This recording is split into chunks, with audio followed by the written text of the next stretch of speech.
ایک طاقتور فضائیہ کے بغیر ملک کسی بھی جاری کے رحم و کرم پر ہوتا ہے، لہذا پاکستان کو اپنی فضائیہ کی تعمیر جس قدر جلد ہو سکے کر لینی چاہیے۔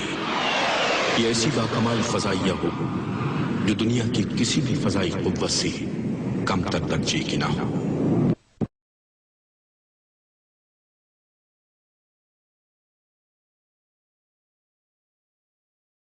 مشرق اور مغرب کے کفر کی راہ میں اگر اللہ نے کوئی آخری چٹان قائم کی ہے تو یہ اللہ کے حکم سے یہ پاکستان کی ریاست ہے۔ 47 کے بعد کہا تھا کہ یہ پاکستان بچے گا نہیں، اللہ کے فضل سے ہم بچے ہوئے ہیں۔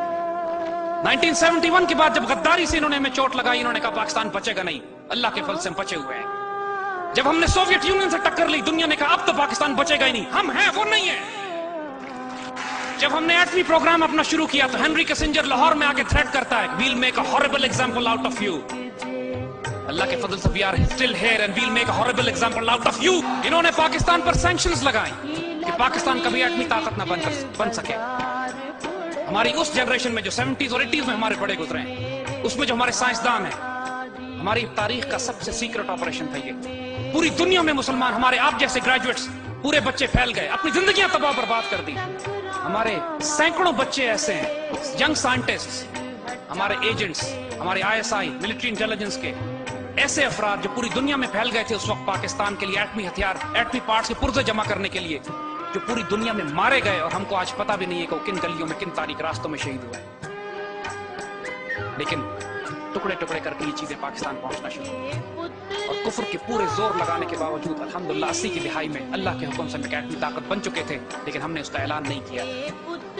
1967 میں جو سب سے بڑی چوٹ ہمیں لگی کہ جب انہوں نے، اسرائیلیوں نے بغیر کسی اعلان کے 3 مسلمان ملکوں کو، ایئر فورس اور آرمی کو تباہ کر کے رکھ دیا، جارڈن، سیریا، ایجپٹ، مسلمان ملکوں کی فضائیہ زمین پہ ہی تباہ ہو گئی۔ عید کے دن انہوں نے حملہ کیا جب مسلمان عید منا رہے تھے، اور مسلمان ملکوں کی فضائیہ تباہ ہوتی ہے۔ خطرہ یہ ہوتا ہے کہ تمام مسلمان ملک اب اسرائیل کے قبضے میں چلے جائیں گے۔ پاکستان ایئر فورس سے مدد طلب کی جاتی ہے، پاک فضائیہ کے دستے جاتے ہیں اور اللہ کے حکم سے ہم اسرائیلیوں کو مار کے گراتے ہیں۔ 1965 میں، اس سے پہلے اللہ کے فضل سے ہم انڈین ایئر فورس کا غرور خاک میں ملا چکے ہوتے ہیں۔ MM عالم صاحب 30 سیکنڈ میں 5 انڈین جہاز شروع میں ہی مار کے گراتے ہیں، اس کے بعد انڈینز کو جرأت نہیں ہوتی کہ پاکستان میں داخل ہوں۔ اللہ کے فضل سے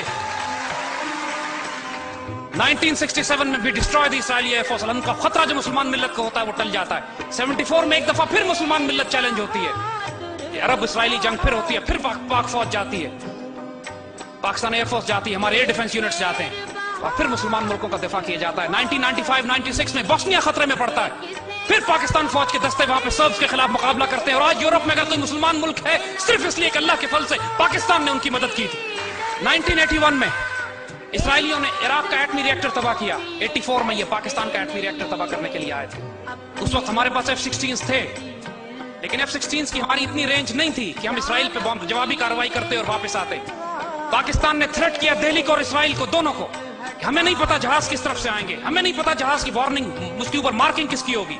ہم ایک بات جانتے ہیں، اگر کہوٹا پہ بومنگ ہوئی تو اس کے بعد دہلی اور تل اویو کو ہم فلیٹ کر کے رکھ دیں گے۔ پاکستان ایئر فورس کے پائلٹ سے پوچھا گیا کہ ون وے مشن ہے، ون وے مشن ہے، صرف اسرائیل پہ آپ بومنگ کے لیے جا سکتے ہیں، واپس نہیں آ سکتے، کون والنٹیئر کرے گا؟ Would you believe it? The entire F-16 squadron had raised their hands. They were volunteering for this. 1998 میں اللہ کے فضل سے ہم نے نیوکلیئر ایکسپلوژن کیا،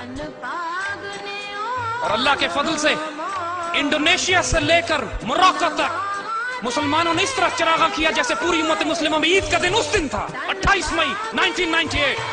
اس دن فلسطین کے بچوں نے اسرائیل کو مخاطب کر کے کہا تھا Now we are a nuclear power. Don't look at the stones in our hands. Look at the bomb in Pakistan. We are coming after you. 2007 کے بعد پاکستانی پیٹریوٹس نے، پاکستان سے عشق اور جنون کی حد تک پیار کرنے والوں نے، اللہ کے رسول کے امتیوں نے، وہ جن کی آئیڈیالوجی اسلام ہے، جن کی جو صرف سبز گنبد اور سبز ہلالی سے عشق کرتے ہیں، انہوں نے یہ فیصلہ کیا کہ اس پاکستان کے دفاع میں اپنی جان، مال، عزت اور آبرو قربان کریں گے انشاءاللہ۔ ہم نے اس کو بناتے ہوئے 50 لاکھ شہداء دیے تھے، ابھی اس کو بچاتے ہوئے ہم نے 10,000 شہید بھی نہیں دی۔